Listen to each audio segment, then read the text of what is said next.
Excited kay ang babae nga Elisa na ang iyaang case sa cellphone nako guys nga Redmi Note 14 Pro 5G. Oh, ilisdan ako ni ako ang casing. Kaya mo ko bagong gipalit dere. Oh, kani siya frosted ni siya guys. Na klase nga pagka-transparent na casing nindot daw kay ni siya. Tanawar ko na oh.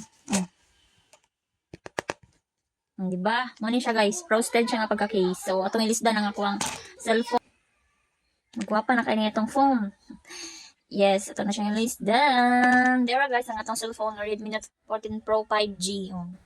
Manahan mo diha ang mga cellphone. Ngayon, honey, wala pa man ni siya available pa man ni siya. So, pamalit na mo ginani ang klase nga pagka-phone. No? So, ito na siyang itaod, guys. Itaod na nato siya. Nagwapa, babi. Wow. Tura. So, mo na ni siya, day. Wait lang. Wala mao. Ba ni?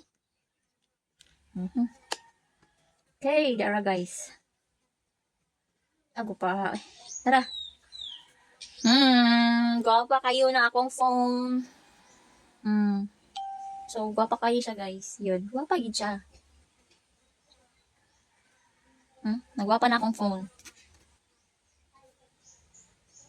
Kaya, ata. Tara. Frosted case, na transparent guys. Para ni siya sa Redmi Note 14 Pro 5G na cellphone. Oo, list din na inyo ang mga casing ang ginani guys. Gwapa kayo. Lakas na kagwapa gyud. Char. Kung ganahan mo ani nga casing guys, ako libutang sa akong lingkod asa na ko ni siya gi-order.